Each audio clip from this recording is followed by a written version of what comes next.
Olá, sejam bem-vindos ao Frente a Frente, que começa agora. A nossa entrevista hoje é com Anivaldo Miranda, ele que é jornalista, ambientalista, mestre em meio ambiente e desenvolvimento sustentável, além de ser o coordenador da Câmara Consultiva do Baixo São Francisco. Bem, é um prazer tê-lo aqui juntamente conosco, professor, posso dizer assim, Anivaldo Miranda, para discussão, né, de uma temática que diz respeito a todos nós, que é o meio ambiente.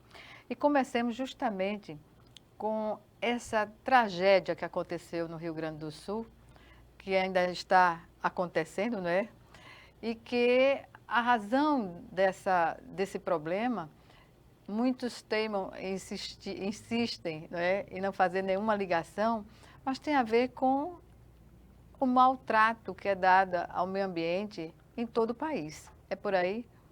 Sem dúvida, nós estamos colhendo o que nós plantamos, não é? Desde os primórdios da Revolução Industrial, a humanidade adotou um padrão de produção e reprodução das suas condições de vida, baseado sobretudo na indústria, no uso de combustíveis fósseis, etc, etc. Então, durante aí, digamos assim, no mínimo 2 séculos, nós estamos emitindo para a atmosfera muitas partículas resultantes sobretudo, do uso desses combustíveis fósseis. E essas partículas se acumulando, elas produzem em torno da biosfera, da superfície do nosso planeta, uma espécie de estufa. Né? Então, o calor oriundo do Sol, ele não se reflete de retorno à atmosfera como fazia antes. Então, parte desse calor vai ficando cada vez mais retida. E isso produz, claro, que um aumento da temperatura do planeta Se eleve, né? se eleva, e com essa elevação, né, é uma coisa muito lenta, mas ela vai se acumulando. Cumulativa, né? Lenta e Cumulativa, cumulativa. exatamente. Então, essa elevação vai produzindo mudanças nos padrões do clima. É por isso que a gente hoje, já há um bom tempo, lida com o conceito de extremos climáticos. Ou seja, nós deixamos um padrão que durante muito tempo se manteve, digamos assim, mais ou menos previsível, estável. Então, num tempo muito rápido, estamos mudando para um outro padrão do clima. E esses extremos vão produzindo esses fenômenos que nos surpreendem. Ou seja, nós temos agora cada vez mais um padrão climatológico que se caracteriza por estiagens cada vez mais prolongadas e chuvas cada vez mais concentradas e de poder destrutivo, além de todos os outros fenômenos correlatos, né? Temporais, ciclones, furacões e todas essas coisas resultantes aí com o aumento da temperatura do planeta e do aumento da temperatura dos oceanos. Então, esse contraste entre o frio, o quente, né?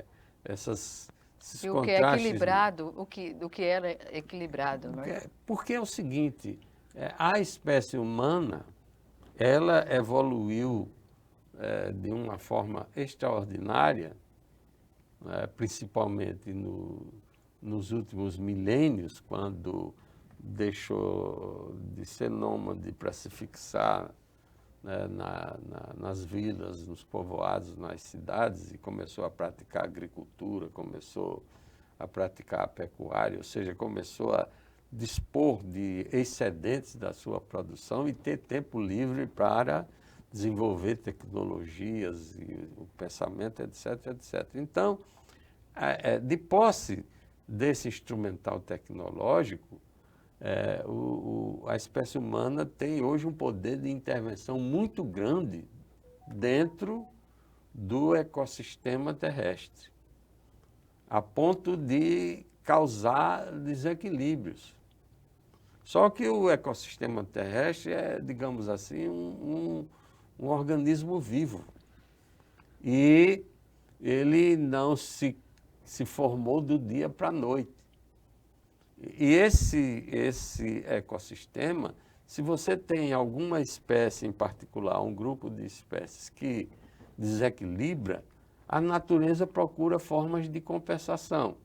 Quando eu digo que aquilo que aconteceu em Porto Alegre significa que nós estamos colhendo o que nós plantamos, é que o desequilíbrio ecossistêmico está produzindo essa nova era de extremos climáticos. E não é de surpreender. Pode-se dizer que é uma tragédia anunciada? Sim, isso já vem sendo anunciado há muito tempo. Os céticos é que sempre duvidam, ou as pessoas até admitem que isso está acontecendo, alguma coisa diferente está acontecendo, mas estão tão envolvidas com o dia a dia que não prestam atenção a esses, digamos assim, esses sinais, né, que Manejo a natureza emite. Inadequado de solo, como também o uso intensivo e não sustentável dos recursos naturais existentes. Sim, essas coisas vêm sendo ditas, né? Que, primeiro, uma questão fundamental, nós precisamos de parar a emissão dos chamados gases do efeito estufa. Então, uma das questões mais gritantes é que por exemplo, não é a única questão, mas esse uso ainda indiscriminado dos combustíveis fósseis, lê-se do petróleo e outros combustíveis fósseis, para mover o processo produtivo da humanidade, isso já é um padrão que deveria ser considerado obsoleto. Ultrapassado pelos efeitos, já estão comprovados. Cientificamente. Mas a indústria, por exemplo, só para citar um exemplo, a indústria do automóvel ou a indústria do petróleo resiste porque tem um poder econômico no mundo monumental e atrasa cada vez mais a substituição dos combustíveis fósseis por energias renováveis. Claro que algum movimento tem havido, há um grande esforço para substituir os carros a combustível fóssil por carros elétricos, por exemplo, é um dos exemplos, mas essa coisa caminha com muito vagar, porque os interesses econômicos estabelecidos impedem que você chegue a isso. Como, por exemplo, interesses ligados à queima de florestas para produzir pasto de baixa produtividade e tal. Então, por exemplo, um dos fatores, né, de grande monta no aumento do efeito estufa, por exemplo, é a queima não só de combustíveis fósseis, mas também de florestas, por exemplo. Então, são vários fatores que vão contribuindo para esse fenômeno. Desastre, né? Em relação aos principais problemas ambientais no Brasil, acreditado aqui especificamente, o senhor falou queimadas, falou também desmatamento, há outro condicionante? Sim, em primeiro lugar, as pessoas se surpreenderam com a escala do que aconteceu no Rio Grande do Sul. Claro, a escala foi muito grande. Isso não era comum, né? Pelo menos até onde a literatura alcança, não se tinha visto ainda. Mas não foi a primeira vez, ao contrário. Né? Nessa última década já aconteceu.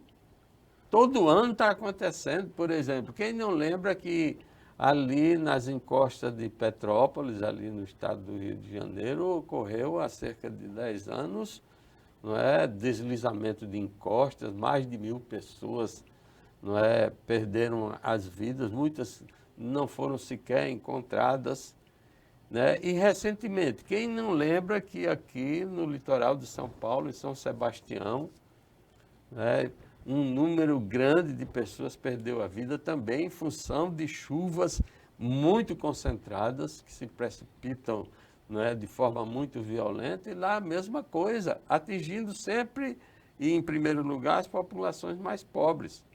Fruto de quê? De um processo de desterritorialização, onde o mercado da especulação imobiliária, do lazer, do turismo vai adquirindo, não é, as residências, os pequenos sítios e as moradas de quase 400 anos dessas pessoas que moravam ali, inclusive pobres, mas com qualidade de vida.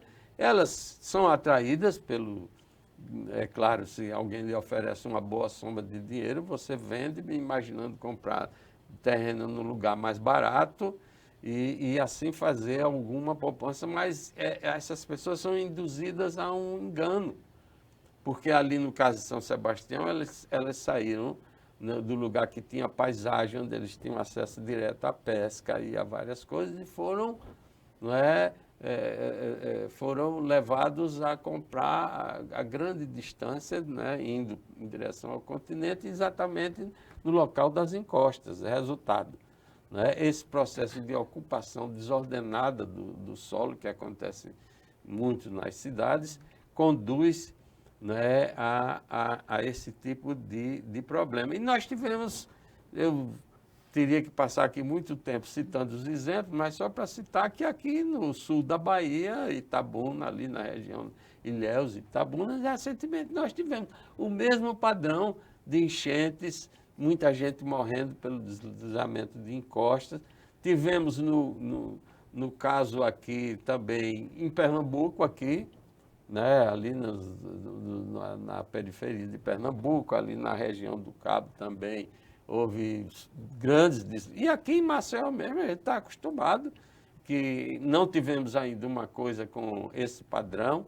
É claro que ali a geografia do Rio Grande do Sul, aquela conformação da Lagoa dos Patos, aquela região metropolitana situada aí, aquelas cidades naquele tipo de situação, facilitou, não é? Mas foi surpreendente, porque nós tínhamos tido uma cheia em 1941, foram construídas comportas e tal, mas como sempre, além de ultrapassar os cálculos antigos, muitas comportas não sofriam, digamos assim, manutenção e tudo agora, aquilo que a gente já conhece. E agora criou-se um problema maior, porque já se viu que aquela região não pode ser habitada, né?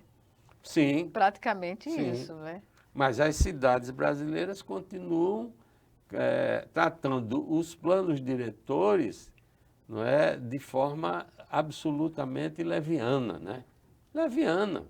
Você só planeja a cidade que tem, digamos assim, que produz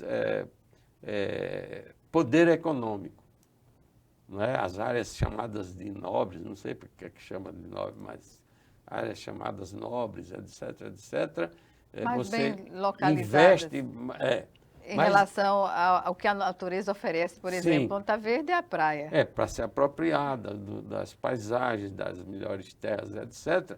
E aí se planeja, porque aí é onde o mercado funciona. Mas agora, nas periferias das cidades, né, nos locais mais íngremes, principalmente, nos locais mais elevados, nas encostas, etc., ninguém controla absolutamente nada. O Estado, como poder público, é ausente.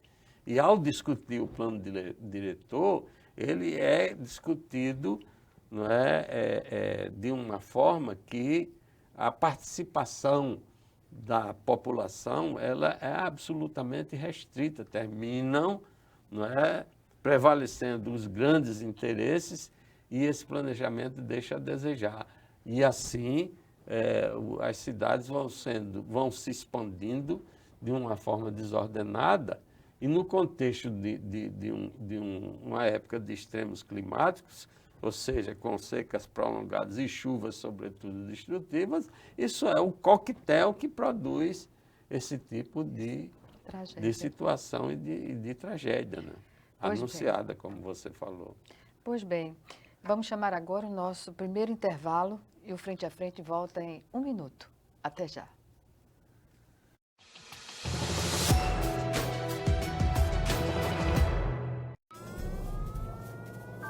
Há mais de 40 anos, um grupo de médicos criou uma organização de emergência médico-humanitária capaz de oferecer ajuda às pessoas em meio a desastres naturais, epidemias ou guerras, atendendo os mais necessitados sem se importar com raça, religião ou ideologia. Hoje, Médicos Sem Fronteiras envia equipes totalmente preparadas para responder a emergências por todo o mundo. Nossos profissionais são financiados por pessoas como você e eu. Conheça-nos, participe, apoie, porque juntos chegamos mais longe.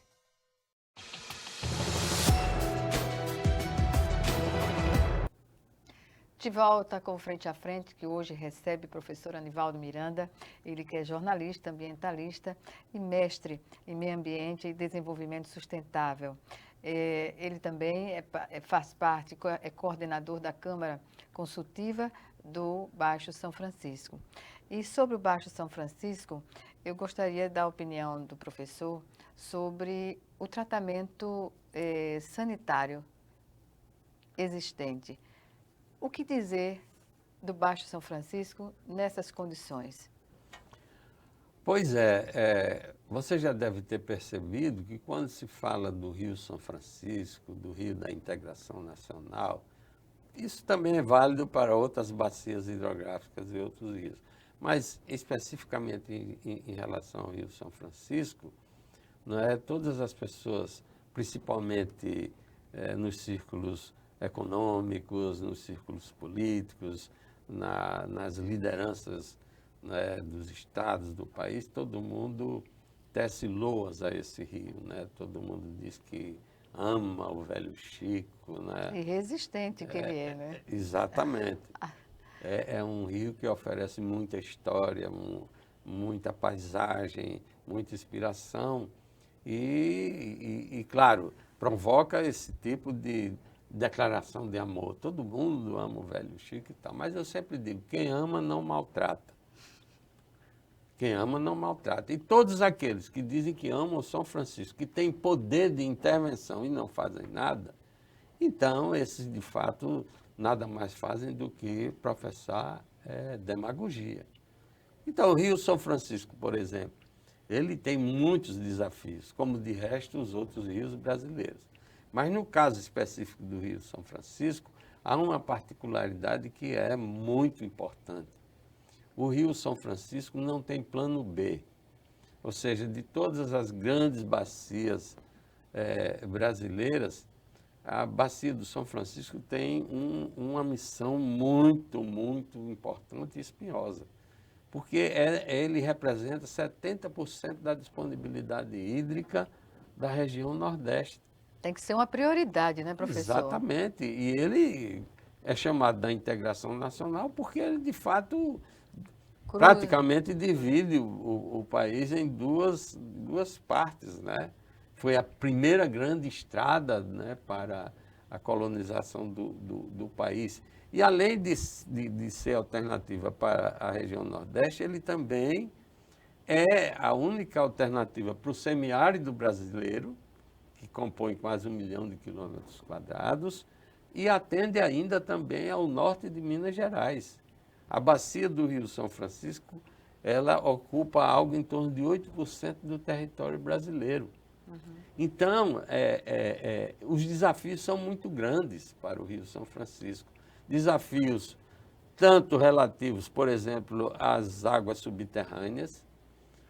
90% das vazões do Rio São Francisco nos períodos de estiagem, que vão de abril até outubro de cada ano, por exemplo, é garantido pelas águas subterrâneas do aquífero Urucuia. Responde por 95% das vazões em todos esses meses de estiagem. Entretanto, o aquífero Urucuia, além da superexploração dessas águas subterrâneas para a expansão das indiscriminada e descontrolada das fronteiras agrícolas, além de tudo isso, ele sofre também com o desmatamento do cerrado, que é uma tragédia para esse país. A gente ouve falar muito da queima da floresta amazônica, o que é uma verdade. Felizmente, o mundo inteiro observa isso. A Amazônia não é só brasileira, você tem floresta amazônica nos países vizinhos, como a Colômbia, como a Venezuela, como Bolívia e outros. Quer dizer, então nós dividimos essa enorme riqueza, que é a maior floresta tropical do mundo, com a maior biodiversidade. Então, tudo que acontece ali repercute. Mas você tem do lado, por exemplo, biomas como a Caatinga, como o Cerrado e como o Pantanal, que são os primos pobres dessa história, onde, em certas circunstâncias, a destruição é maior. O Cerrado, por exemplo. Maior. O Cerrado. A destruição e o desmatamento do Cerrado se faz em proporções muito maiores. Quer dizer, e o Cerrado é fundamental, porque está no centro do Brasil, onde está a caixa d'água desse país. Quando, na verdade, deveria haver investimento, não é? Sim, e, sobretudo, respeito à legislação ambiental. Professor, com relação a essa questão de investimento, a Eletrobras, quando foi privatizada, ela teve um fundo de compensação para ser aplicado no Rio São Francisco e no Rio Parnaíba, perdão. Parnaíba do meio. Pois bem, e o que foi feito até agora? Olha, nós que compomos o colegiado do Comitê da Bacia Hidrográfica do Rio São Francisco, há muitos anos estamos esperando pelos recursos da chamada revitalização do São Francisco. Quando foi ainda do tempo da transposição. Porque quando se pensou em fazer transposição das águas do São Francisco para atender o Nordeste setentrional, leia-se Pernambuco, Paraíba, Rio Grande do Norte, Ceará, toda essa área do semiárido nordestino, como era um projeto megalômano, feito às pressas, sem muito planejamento, sem uma maturação do que seria melhor, tanto para a bacia doadora, que é a do São Francisco, como para as bacias receptoras, que são aquelas do Nordeste setentrional, como as coisas foram feitas de forma atropelada, houve aquela resistência muito grande, não contra a ideia de transpor água, mas pela forma como isso foi feito. E as pessoas que faziam a crítica estavam certas. A obra da transposição está longe de ser concluída até, digamos assim, os seus destinos finais, como também ainda representa uma série de abacaxis a serem descascados. Por exemplo, o custo da água que vai chegar a esses estados do Nordeste setentrional, né? Ainda não houve um acordo entre a União e esses 4 estados para quem, de fato, vai pagar, sobretudo pelo custo da energia que é despendida para que essa água chegue até os seus destinos finais, e outros problemas relativos à construção dos canais. Tudo isso ainda precisa ser resolvido.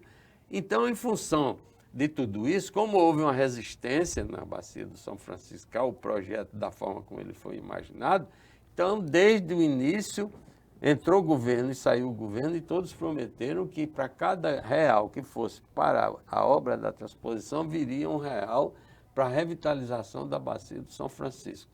E esse real está em alguma gaveta por aí que nunca chegou. E os problemas a serem resolvidos são grandes, como eu disse.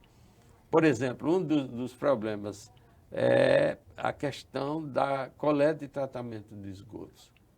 Para você ter uma ideia, a Bacia do São Francisco se estende por uma área que compõe territórios de 507 municípios. 507. Desses municípios todos, só um pode dizer que completou todas as fases do saneamento básico. O comitê teve participação no saneamento básico aqui no estado de Alagoas? Sim, São sim, o Francisco? comitê despendeu a sua contribuição. O único, como eu dizia, o único município é Lagoa da Prata, em Minas Gerais, que tem as 4 vertentes do saneamento. Tem água tratada e distribuída de boa qualidade, tem plano diretor de drenagem, tem tratamento exemplar dos resíduos sólidos, ou seja, do lixo, e tem coleta e tratamento de esgoto. O valor e custo-benefício, o que O dizia? custo-benefício é inestimável, basta citar para não se estender muito nisso, e o que é óbvio, todos os especialistas repetem, que cada real que você investe em coleta e tratamento de esgoto, em saneamento, você, no mínimo, economiza R$3 na saúde. Porque grande parte das doenças que são tratadas aí na ponta Nas populações ribeirinhas, sobretudo, não é? e nas cidades Mas mesmo, também. né, nos postos de saúde, são doenças de veiculação hídrica. Hídrica. Doenças que em países desenvolvidos da Europa nem existem, como cólera, como dengue, por exemplo, são todas de veiculação hídrica, por falta de investimento no saneamento, porque como é uma coisa que não aparece, é uma coisa que não aparece, então essa forma demagógica, fisiológica, obsoleta, quase medieval de fazer política, despreza a questão do saneamento básico, e a população ainda não tem consciência ambiental cidadã para exigir essas coisas que são centrais. Por exemplo, das 100 cidades que são ribeirinhas diretamente, Margeiro, São Francisco, a grande maioria, não é, no todo ou em grande parte, jogam esgotos in natura diretamente, né, no leito desse rio e dessa água, que é um insumo fundamental. Ninguém pode viver sem água. A água é quem move a economia, a agricultura, a indústria, a vida diária das pessoas. Sem água você é incapaz de sobreviver, é o caos. E nós vamos destruindo paulatinamente as condições para que esse insumo, do ponto de vista da quantidade e da qualidade, ele possa existir. Ou seja, nós não só aterramos as nascentes, nós desmatamos a vegetação ciliar às margens do rio, nós provocamos processos erosivos, porque na medida que você desmata, você vai desorganizando as margens do rio, produzindo mais sedimentos. Na medida que você desmata,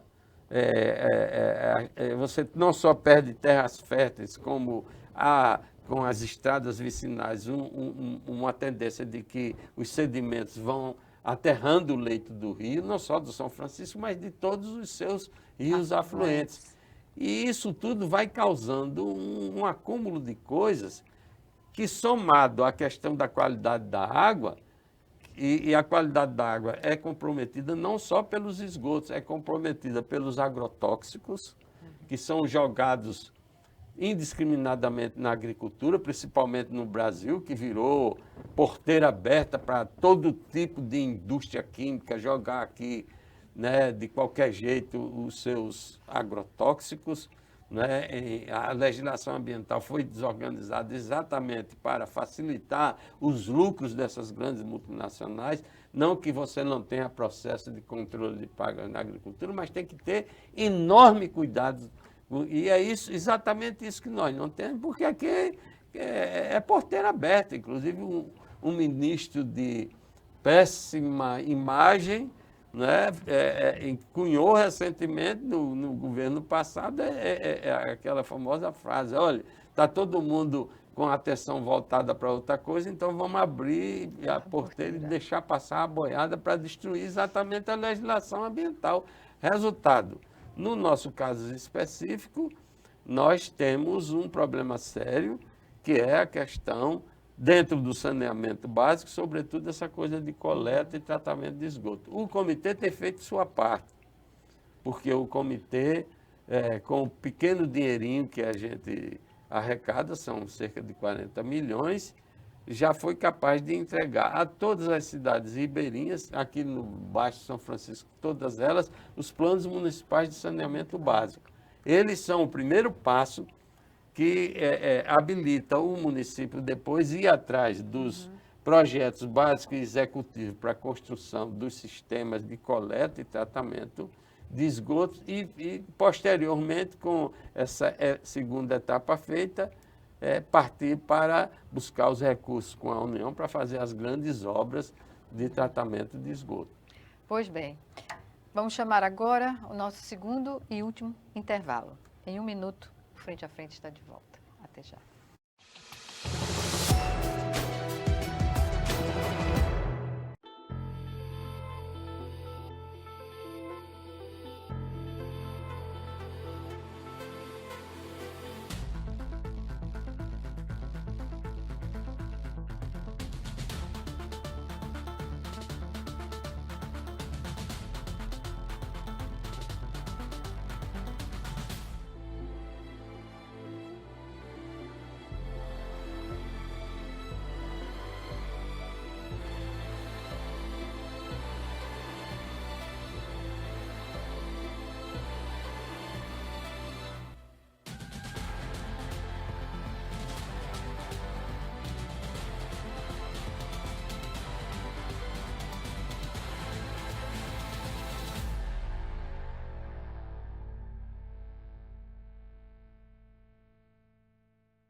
De volta para o último bloco do Frente a Frente, que hoje recebe o professor Anivaldo Miranda, ele que é jornalista, ambientalista e mestre em meio ambiente e desenvolvimento sustentável, além de coordenador da Câmara Consultiva do Baixo São Francisco.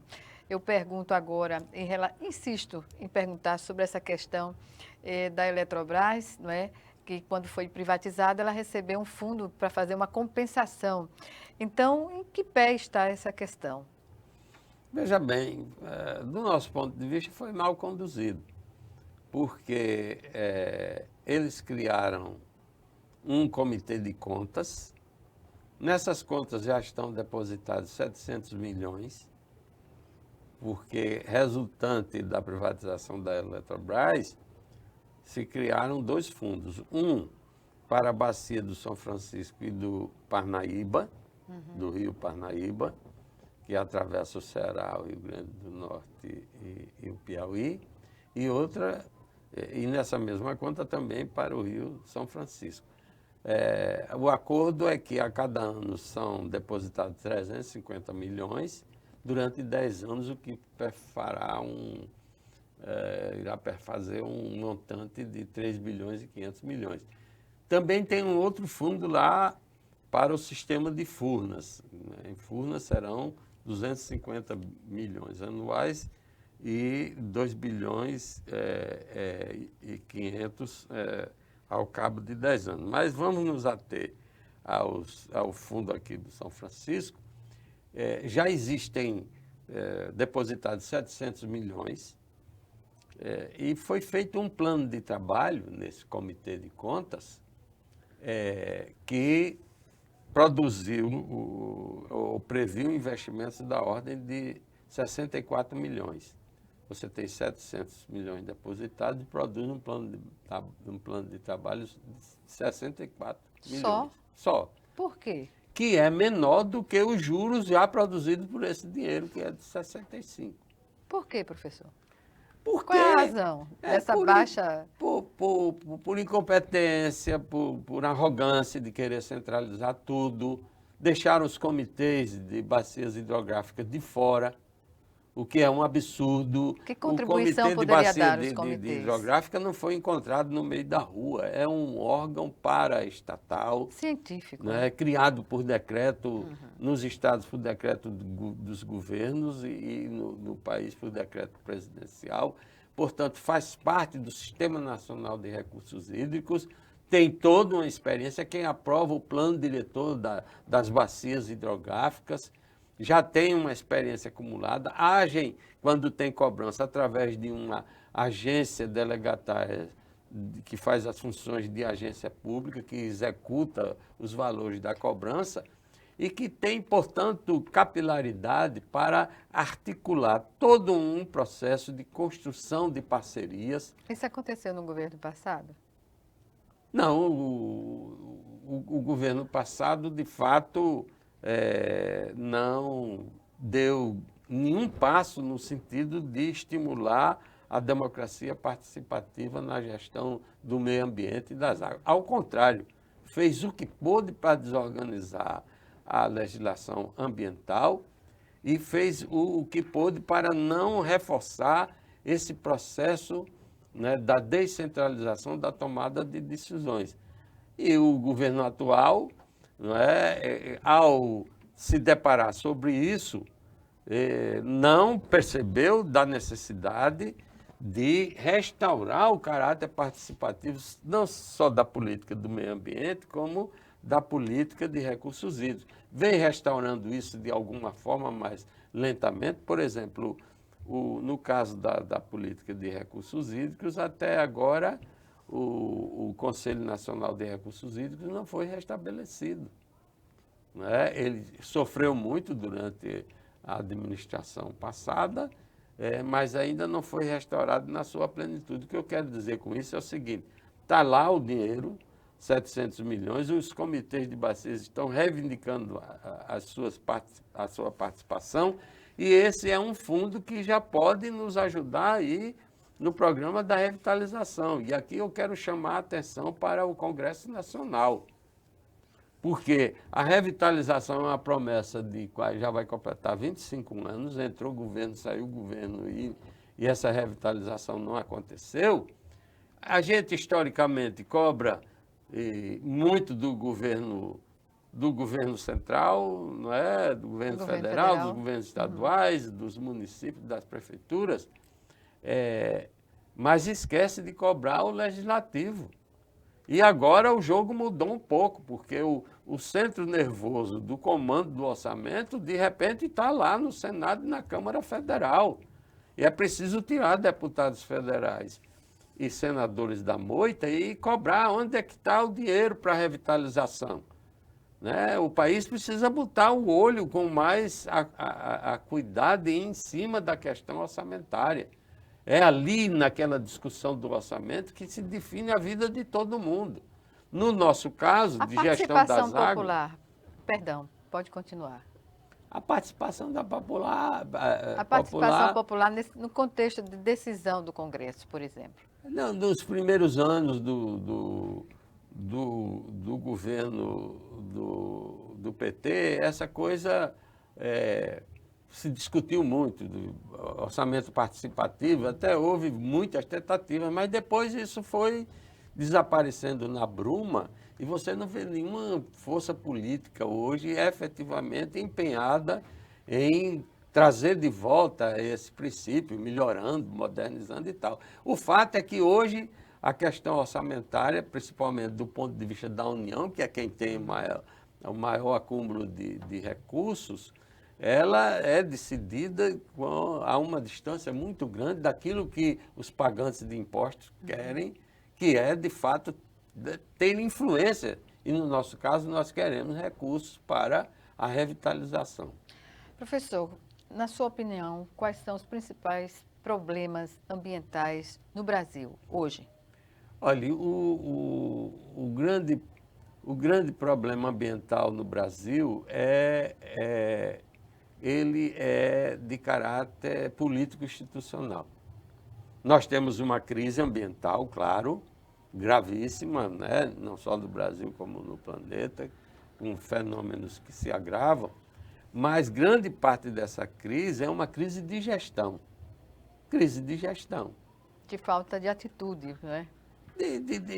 De falta de... Não é nem de falta de atitude, porque tem muita atitude ultimamente que é voltada para destruir, por exemplo, a legislação ambiental. Não é? Isso ficou claro nos últimos anos, quando houve todo um esforço para desmontar não só o Sistema Nacional de Meio Ambiente, como o Sistema Nacional de Recursos Hídricos. Então, toda essa legislação, toda essa política pública que nós estamos construindo, desde a Conferência do Meio Ambiente de Estocolmo, na década de 1960, que no Brasil, por exemplo, na área de recursos hídricos, se aprofundou no final do século passado. A Lei 9433, a Lei Nacional das Águas, foi criada em 1997, representou um grande avanço, mas todas essas conquistas que nós estamos e conseguimos, né, muito custo, na área ambiental e na área da gestão das águas, ela está sob ataque. Atualmente, no Congresso, prospera o que a gente chama de pacote da destruição. E olha que Bolsonaro saiu, o Lula entrou. É evidente que a postura do governo Lula é bem diferente da do governo anterior. Tem compromissos históricos com a questão ambiental e tal, mas por uma série de circunstâncias, né, tanto do próprio governo como principalmente da resistência que ainda está incrustada nessa oposição aí, o fato é que o que está prosperando não é o resgate da política ambiental e o seu processo de avanço e modernização. O que está havendo lá agora é o famoso pacote da destruição. Você tem 25 projetos de lei e 23 projetos de emenda constitucional que, de fato, se aprovados, como estão querendo aí, um dos exemplos que agora é um escândalo que estourou, né, de repente, que foi essa coisa de privatizar as praias, né, os outros são do mesmo naipe. Então, se você, esse pacotaço, entendeu, que representa abrir a porteira para passar a boiada, for aprovado, então o desastre ambiental no país pode esperar que ele vai adquirir escalas ainda mais, digamos assim, aberrantes do que o que já está acontecendo, e nós estamos vendo aí. O Rio Grande do Sul é só um exemplo, a natureza apresentando a sua fatura, e as pessoas, eu não sei o que é que falta para que a ficha caia, entendeu? Essa questão da consciência ambiental, como, na sua opinião, ela é construída, professor? Olha, você que é da área da comunicação, eu também, nós somos jornalistas, você sabe que uma das coisas mais difíceis na sociedade é mudar comportamento. Por quê? Porque há uma resistência, não é? As pessoas não gostam de sair da sua zona de conforto. Então, isso caracteriza muito aquilo que eu falei, quando os seres humanos eram nômades, eles estavam muito mais adaptados às mudanças. Abertos também, né? Sim, e eram abertos porque eles se deslocavam permanentemente, eles tinham muita orientação do que é espaço,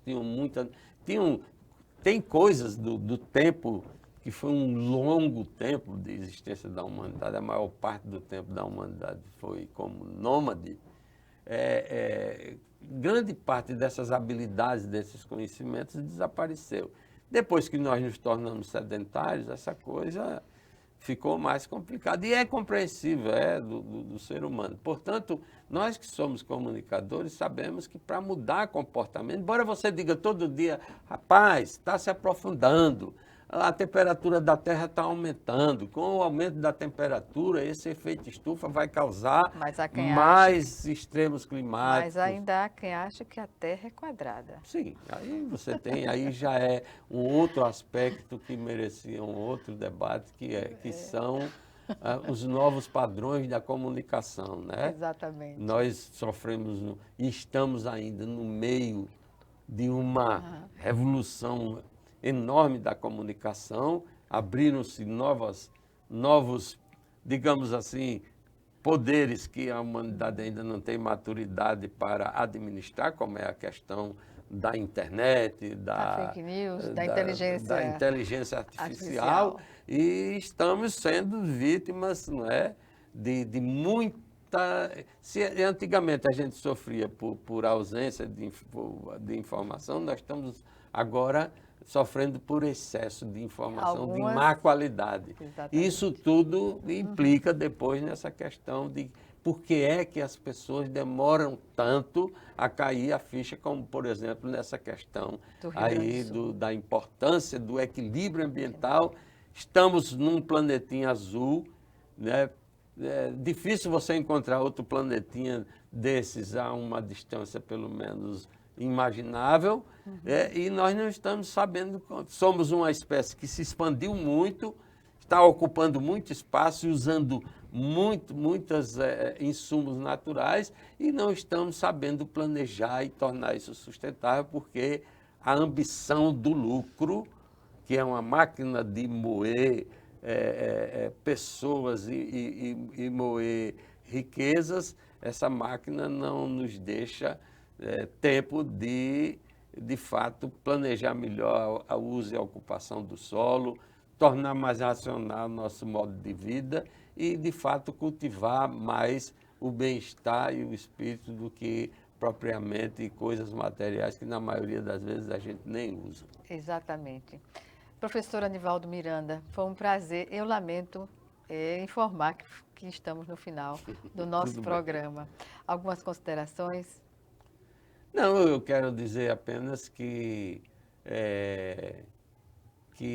estamos, como dizia o sociólogo francês Pierre Lévy, em um momento de mutação antropológica que só tem, digamos assim, precedentes há 10 mil anos atrás, quando surgiu a escrita, o Estado e as pessoas começaram a fundar as cidades, surgiu a agricultura e a pecuária. Aquilo foi um momento ímpar. E agora eu acho que com a mudança da base tecnológica da sociedade, nós estamos em um outro momento de as pessoas, claro, é um momento de muita incerteza, mas a gente precisa manter a cabeça aberta e lutar pelos melhores valores da humanidade, sobretudo contra a guerra, contra a violência, contra a destruição e em defesa da democracia, da tolerância, entendeu? E em defesa das diferenças. Perfeitamente. Obrigada mais uma vez e até uma próxima oportunidade. Eu que agradeço o espaço. Obrigada. Obrigada a você também que nos acompanha e até o nosso próximo programa.